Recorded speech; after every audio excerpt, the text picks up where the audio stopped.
Ya, Assalamualaikum warahmatullahi wabarakatuh. Pada kesempatan kali ini, Ibu akan membahas mengenai materi pertemuan pertama, yaitu mengenai apa style ya, American Psychological Association Style. Jadi, apa style ini sebenarnya merupakan salah satu style yang digunakan di dalam mensitasi atau kita mengutip dari referensi yang kita gunakan. Nah, referensi itu bisa dari buku ataupun bisa juga dari jurnal gitu.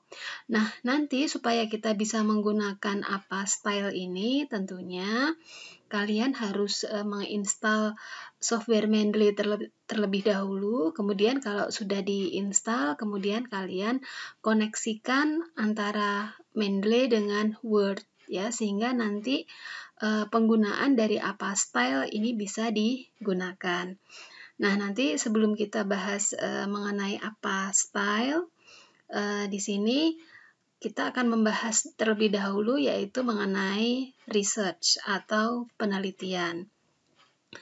Nah, mungkin dari kalian mungkin ada yang sudah pernah melakukan research ya atau penelitian secara tidak langsung ya. Jadi penelitian ini bisa dilakukan dengan melakukan riset ya ataupun bisa juga melalui magang ya. Jadi di sini dikatakan bahwa penelitian ya itu biasanya dilakukan karena adanya suatu masalah penelitian gitu. Jadi karena adanya suatu masalah ya, maka timbul upaya untuk melakukan atau mencari suatu solusi untuk menyelesaikan dari masalah tersebut. Nah, untuk mencari solusi dari penyelesaian masalah tersebut biasanya itu dengan melakukan penelitian terlebih dahulu. Bisa dilakukan dengan melakukan penelitian atau research. Nah, oleh karena itu dalam melakukan penelitian itu sendiri, itu sebaiknya dilakukan secara terencana, sistematis, kemudian berulang dan terukur. Maksudnya kita melakukan penelitian itu tidak boleh sembarangan gitu, tidak boleh ya udah kita tiba-tiba langsung meneliti aja yuk di tempat objek A ini misalkan seperti itu tidak bisa gitu. Harus ada planningnya terlebih dahulu. Kenapa misalkan kalian memilih melakukan penelitian di objek A tersebut? Alasannya apa gitu? Di sana itu ada apa? Kenapa harus diteliti? Nah, itu yang perlu direncanakan dulu ya. Dan ini dalam melakukan penelitian ini harusnya juga dilakukan secara teliti ya, karena nanti data-data yang dikumpulkan dari hasil penelitian itu seharusnya bisa dipertanggungjawabkan. Jadi tidak fiktif ya datanya. Jadi memang benar-benar real dari objek yang menjadi tempat kita teliti tersebut. Gitu. Dan sebaiknya di sini dalam penelitian itu juga harus memiliki orisinalitas maupun kebaharuan ya. Maksudnya penelitian ini untuk memperbaharui suatu pengetahuan ini bisa ya berdasarkan fakta atau teori-teori dan aplikasi yang baru yang ditemukan, misalkan seperti itu ya. Ya, ini mungkin alasan kita melakukan penelitian.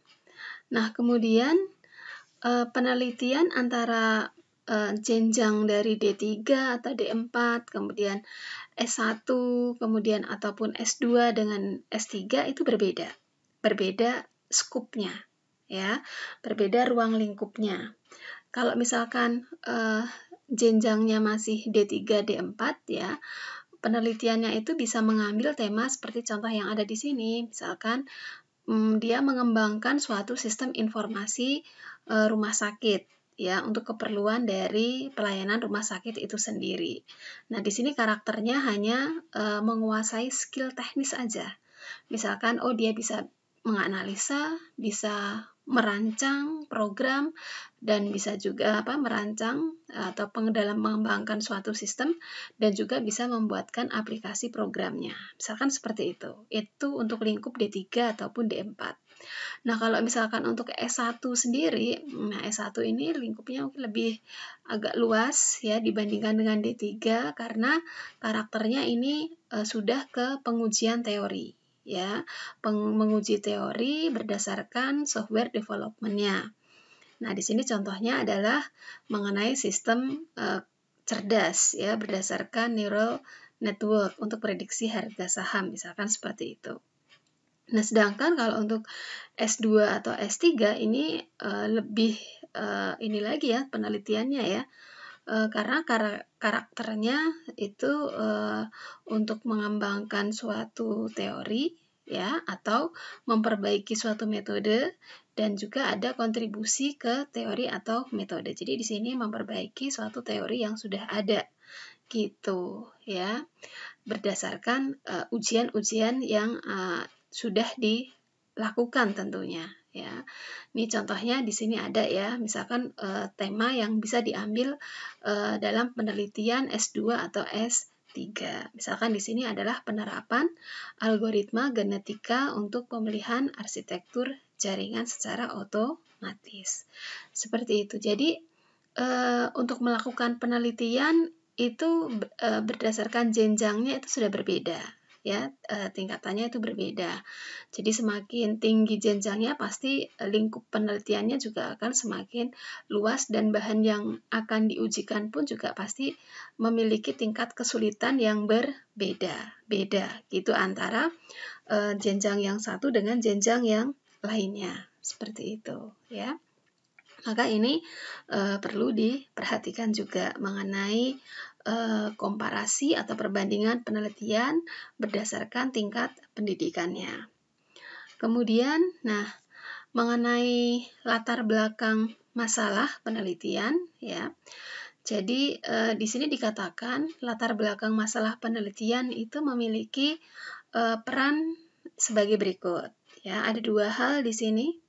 Yang pertama yaitu bisa mengungkapkan alasannya ya kenapa sih perlu dan pentingnya itu dilakukan suatu penelitian dalam suatu bidang yang bersangkutan.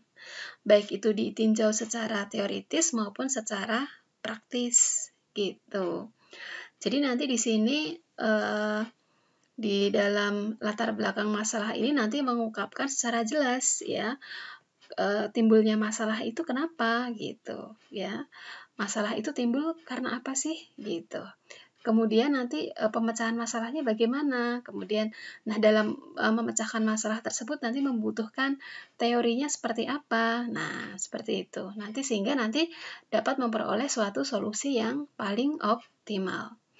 Kemudian yang kedua adalah yaitu memberikan penjelasan kepada pembaca tentang kondisi objek penelitian yang diteliti, ya, disertai dengan situasi atau keadaan masalah yang sedang diteliti. Jadi, berdasarkan objek yang sedang diteliti nanti ini akan disampaikan bagaimana kondisi yang ada di dalam objek tersebut, gitu. Masalah apa sih yang muncul atau yang timbul di dalam objek tersebut, sehingga butuh adanya suatu penelitian.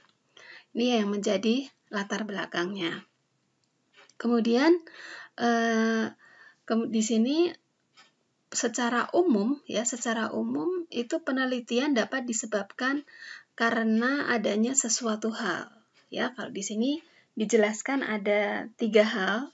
Ya, yang pertama yaitu karena adanya gap ya atau celah antara fenomena yang terjadi dengan yang diharapkan dalam bisnis, masyarakat, industri, atau negara. Jadi ada fenomena yang baru nih di sini, sehingga memang perlu adanya penelitian.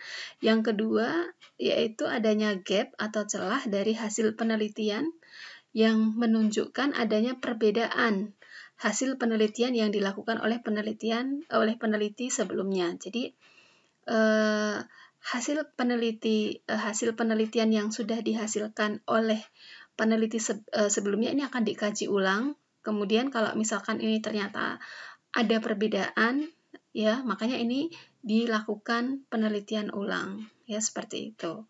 Kemudian yang ketiga yaitu adanya gap atau celah dari teori yang menunjukkan adanya perbedaan pandangan teori antara ahli tertentu dengan ahli lainnya. Jadi di sini ada perbedaan pandangan teori antara satu ahli dengan ahli yang lainnya. Sehingga makanya disinilah pentingnya penelitian itu dilakukan. Ya, ada 3 hal. Nah, kemudian mengenai rumusan masalah penelitian, jadi kalau kita melakukan penelitian, ya, kita tahu permasalahan yang ada di sana, kemudian masalah tersebut harus kita rumuskan, sehingga nanti kita fokus nanti kepada pembahasan masalah tersebut nantinya, gitu. Jadi tidak melebar kemana-mana. Jadi kalau kita misalkan mau mendiskusikan atau membahas masalah A, ya kita bahas masalah A gitu, jangan merembet ke B, C, D dan yang lainnya, karena nanti khawatirnya nanti malah masalah A ini tidak terselesaikan dengan baik, seperti itu. Nah, di sini menurut F.N. Kerlinger dan H.B. Lee, ya, serta Umas Karan dan Roger Bogi di sini menyampaikan bahwa ya dalam menentukan dan merumuskan masalah penelitian itu ada 2 hal, yaitu yang pertama, masalah yang akan diteliti itu harus memiliki teoritis maupun implikasi praktik. Kemudian yang kedua adalah masalah yang diteliti itu menarik bagi peneliti dan sesuai dengan bidang ilmu yang dikuasai. Jadi kalau misalkan kita mau melakukan penelitian, ya memang sebaiknya sesuai dengan bidang ilmu yang kita pahami gitu. Contoh kalau misalkan kita bidang ilmunya di sistem informasi gitu. Di sistem informasi, terus di sistem informasi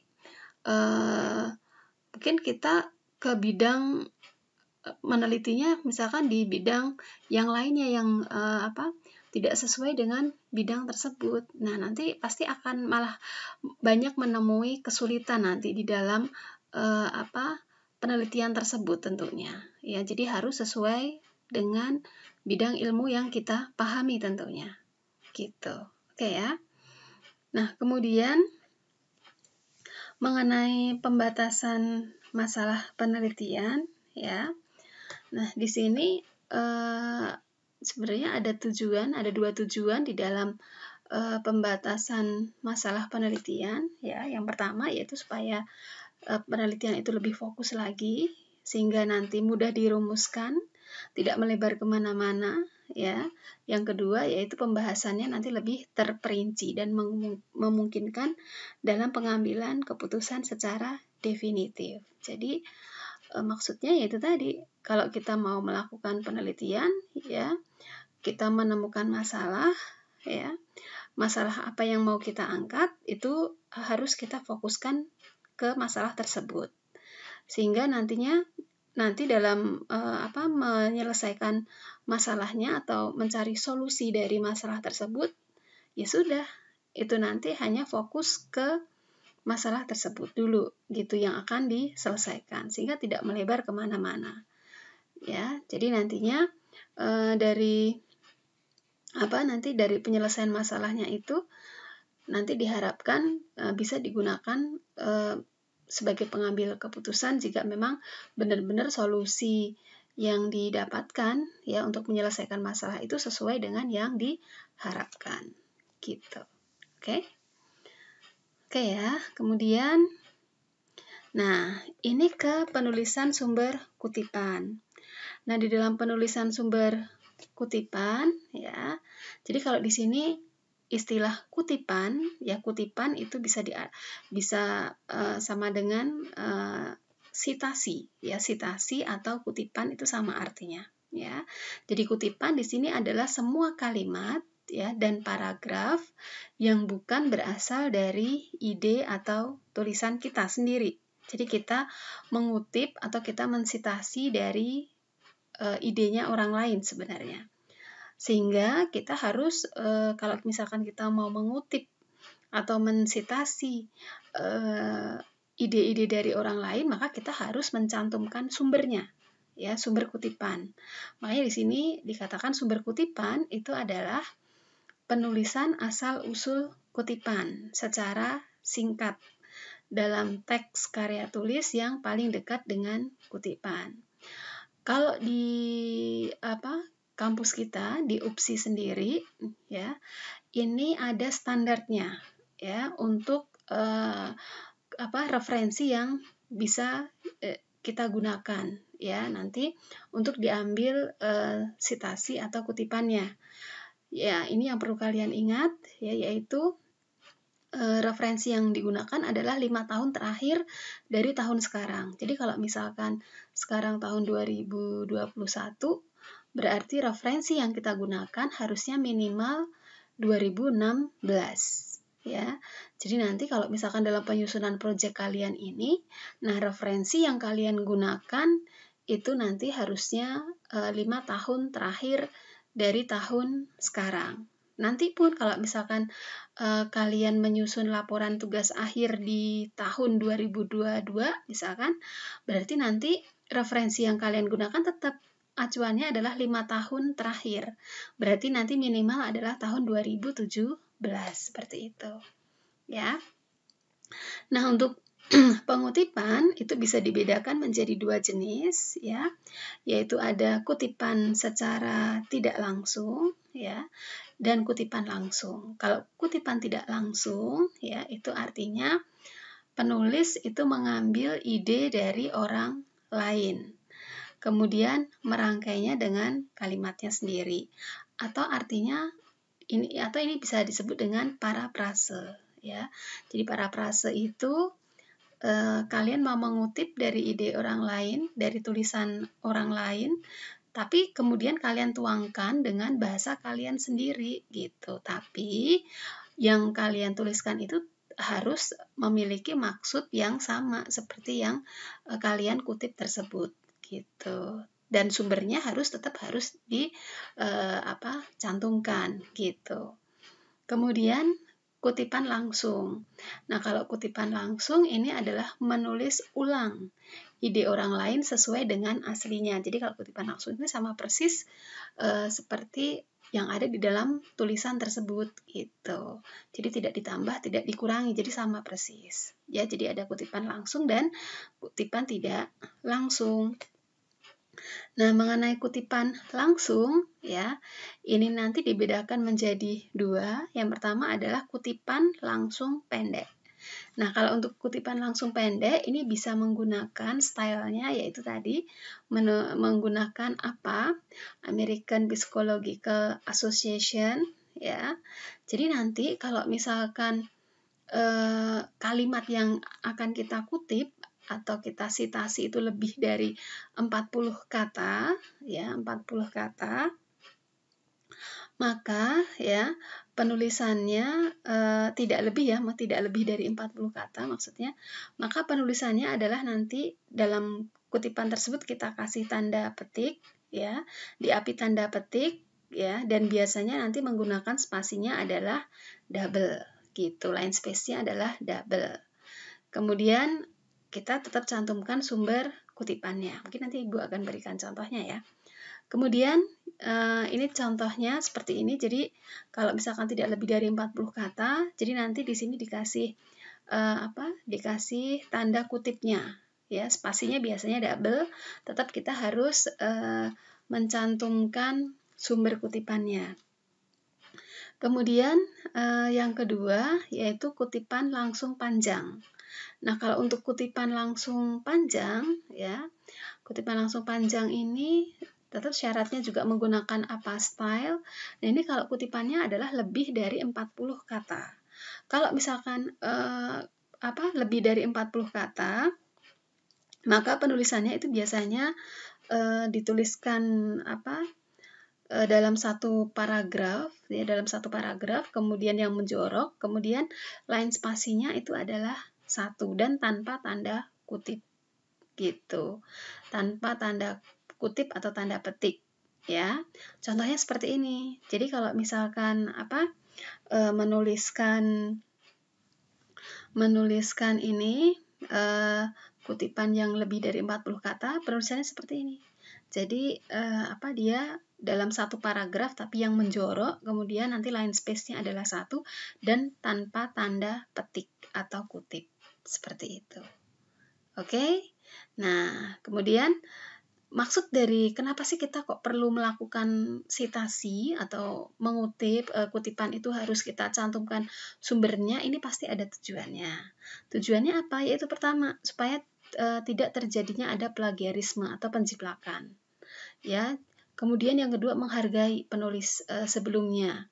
Kemudian membantu pembaca yang ingin lebih tahu dalam mengenai kutipan tersebut. Jadi ini adalah alasan kenapa kita harus mencantumkan sumbernya. Nah, nanti kalian kalau misalkan dalam melakukan penulisan makalah atau laporan, ya, dan misalkan kalian mengambil tulisan tersebut dari orang lain, ya, dari orang lain, itu sebaiknya kalian cantumkan sumbernya. Alasannya apa? Ya ini tadi, ketiga hal ini tadi. Ya, ini sangat penting sekali. Jadi yang misalkan nanti penulis tersebut misalkan membaca tulisan kalian, misalkan, ya, jadi dan sumbernya itu tidak dicantumkan, mungkin dia bisa menuntut karena kan dikiranya nanti terjadi suatu plagiarisme. Makanya ini harus hati-hati, ya. Jadi dalam menulis makalah, laporan itu tidak boleh asal kopas saja, gitu. Kopas dengan melihat contoh yang sudah ada, kita tinggal kopas, udah tinggal dipindahkan saja, nggak boleh seperti itu, ya. Jadi memang harus benar-benar kalian baca kembali, tulisan kalian sendiri pun juga harus kalian tuangkan, gitu. Jadi kalau membuat satu makalah atau laporan itu sebaiknya plagiarismenya itu kurang dari 30%. Itu lebih baik seperti itu. Gitu. Jadi persentase dari tulisan kalian itu lebih besar dibandingkan dari kalian mengambil kutipan atau mensitasi dari karya orang lain. Oke, Ibu akan berikan contohnya mengenai penulisan kutipan yang nantinya ini mungkin akan sangat membantu kalian di dalam mensitasi referensi yang kalian gunakan, bisa berupa jurnal ataupun buku, ya. Oke. Ya, Ibu akan mempraktekkan mengenai penggunaan dari software Mendeley. Nah, ini adalah tampilan pada saat kita masuk ke Mendeley. Jadi di sini kalau misalkan kalian belum memasukkan referensi atau jurnalnya, ya. Jadi di sini masih kosong, ya. Belum ada artikel atau referensi yang kita masukkan di sini. Kemudian setelah kita memiliki atau menginstal software Mendeley, pastikan juga di Word kalian. Nah, di sini Word-nya, di Word kalian pastikan di sini sudah terhubung dengan Mendeley, yaitu diceknya yaitu pada saat di reference kalau kita klik. Nah, kalau misalkan di sini kalian sudah ada simbol seperti ini, insert citation, di sini ada open Mendeley, maka ini sudah bisa mulai digunakan. Nah, sekarang caranya bagaimana untuk memasukkan dari referensi yang kita gunakan. Kalau misalkan kalian menggunakan referensinya adalah berdasarkan jurnal, berarti kalian harus mencari dulu, ya, jurnal-jurnal yang sesuai dengan tema yang akan kalian bahas tentunya, gitu. Dan carilah jurnal yang sudah memiliki ISSN, ya. Jadi jurnal itu sudah dipublikasikan, ya. Jadi sudah valid, ya, maksudnya bisa dipertanggungjawabkan publikasinya. Jadi carilah yang ada ISSN-nya. Nah, Kemudian setelah kalian cari, kalian simpan ke dalam folder tertentu. Nah, nanti kita tinggal menyisipkan saja di sini atau memasukkan jurnal tersebut. Nah, kalau misalkan referensi kalian dari buku, ya berarti kalian harus siapkan bukunya terlebih dahulu. Nanti kita akan masukkan secara manual. Nah, contohnya misalkan Ibu akan memasukkan referensi dari jurnal terlebih dahulu. Caranya adalah di sini tinggal kalian klik add, ya, diklik add. Nah, kemudian kalian cari referensi yang referensi yang sudah kalian simpan tadi. Misalkan di sini Ibu, ini contohnya. Ya, tinggal carilah yang formatnya PDF ya, jangan yang Word, tapi yang PDF ya. Kemudian misalkan satu lagi ya, Ibu mau memasukkan artikel satu lagi, misalkan ini. Nah, ini kebetulan jurnal-jurnal yang Ibu buat ya. Ini ada penggunaan metode waterfall ya dalam rancang bangun sistem informasi penjualan ya, ini tahun 2019. Kemudian satu lagi di sini penerapan aplikasi program penjualan dan pembelian ini tahun 2017. Ini Ibu bersama mahasiswa Ibu nih pembuatan jurnalnya. Jadi ini ya kalau kita sudah memasukkan nanti akan muncul seperti ini dan kita bisa melihat informasinya misalkan seperti ini. Nah, ini informasinya seperti ini adalah berkaitan dengan jurnalnya ya yang dibahas ya. Jadi di dalam jurnal ini nanti ada kutipan yang akan kita ambil misalkan. Nah, ini juga ada di ini yang satu lagi ya. Ini adalah mengenai penggunaan metode Rapid Application Development ya. Kalau yang pertama tadi adalah mengenai penggunaan metode waterfall. Nah, nanti di pertemuan berikutnya nanti kita akan membahas mengenai metode pengembangan sistem, yaitu salah satunya nanti ada penggunaan metode waterfall dan ada metode Rapid Application Development. Nah, ini Ibu ada contohnya. Nah, ini kalau jurnal yang sudah terpublikasi ini ada ISSN-nya seperti ini ya. Yang sebelumnya ini juga ada ISSN-nya. Jadi carilah yang seperti ini ya. Maksudnya memang sudah bisa dipertanggungjawabkan publikasinya. Nah, kemudian kalau misalkan kalian mau memasukkan buku ya, Nah, kalau buku caranya bagaimana? Kalau buku caranya adalah seperti ini. Kalian klik di sini ya, anak panah kecil ini. Kemudian klik add entry manual. Nah, seperti ini. Klik entry manual. Nah, baru kalian masukkan bukunya ya, informasi mengenai buku tersebut. Contoh, misalkan di sini kita pilih type-nya adalah book ya. Kemudian judulnya misalnya analisa perancangan sistem informasi, misalkan seperti itu. Nah, nanti kemudian untuk author penulisannya kalian perhatikan formatnya adalah di sini last name, first name. Jadi nama belakangnya dulu yang kita tuliskan, baru nama depannya.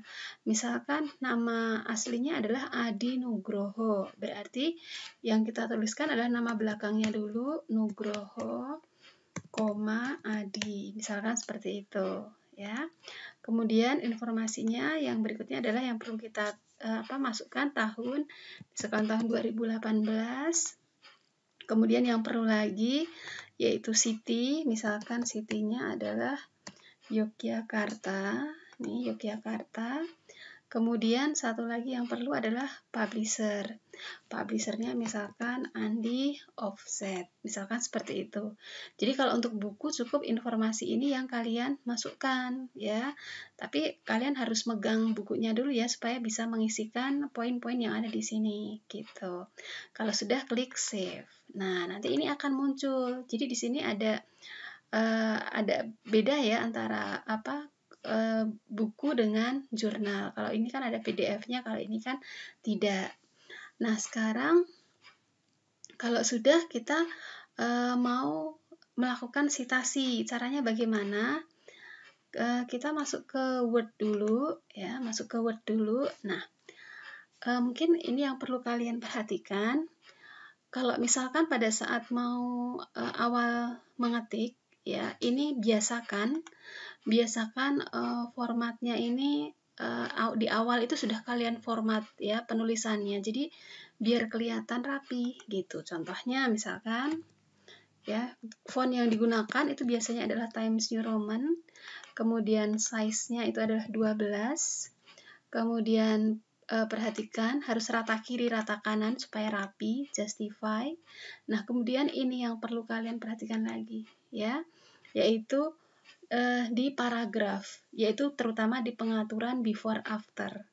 Banyak mahasiswa yang kadang tidak memperhatikan saat menuliskan makalah atau laporan itu, ini sangat tidak diperhatikan. Makanya begitu kalau hasil laporannya itu selesai dan bisa dilihat, itu kadang terlihat seperti ini, spasi antara baris yang pertama dengan baris yang berikutnya itu kadang suka lebih. Padahal misalkan di sini line space-nya kita sudah atur, misalkan kita gunakan double gitu. Harusnya kan spasinya kalau misalkan di enter kan double. Tapi kalau misalkan ini kalian di afternya ini kalian tidak atur, maka spasinya itu setelah di enter itu akan lebih dari double gitu. Kalian praktekkan sendiri kalau nanti ini ya ingin mencobanya ya. Nah, makanya ini harus kita ubah, jangan 8 PT, tapi ubah menjadi 0 PT. Seperti itu. Ini sangat penting sekali ya. Kemudian klik OK. Nah, sekarang misalkan kita mau mengutip apa nih sekarang? Kita lihat tadi ya, di artikelnya tadi ya. Kita lihat di Mendeley-nya tadi, misalkan di sini ya. Misalkan di sini Ibu mau mengutip tulisan ini. Nah, di sini misalkan oke, kita ambil. Nah, misalkan ini. Ibu mau ambil penulisan, Ibu akan mengutip mengenai RAD ya. RAD itu apa? Model RAD itu apa? Nah, di sini kalau kalian lihat ya, di sini ada penulisan ya sebelumnya mengenai model RAD, kemudian ini disampaikan oleh Sukamto dan Salahuddin. Berarti teori ini ya, Ibu itu mengambil referensi dari Sukamto dan Salahuddin. Makanya di sini Ibu menyampaikan ya, nanti kita harus tuliskan dulu menurutnya, ini menurutnya siapa, dalam jurnalnya siapa ya, seperti itu. Misalkan ini Ibu copy dulu ya, copy dulu. Nah, Ibu pindahkan misalkan ke sini tadi. Nah, tadi adalah menurut ya, kita tuliskan dulu tadi kan menurut Sukamto yang dalam jurnalnya tadi ya. Kalau misalkan ini di dalam artikelnya itu maksudnya bukan penulisnya langsung yang membuat atau menuliskan, maka penulisannya seperti ini, menurut Sukamto dan Salahuddin. Nah, baru dalam. Nah, ini kita dalam tadi kan dalam jurnalnya tadi ya, kita panggil jurnalnya. Nah, sebelumnya kalian harus atur dulu. Di sini kan ada apa stylenya, ada apa 7, ada 6 ya.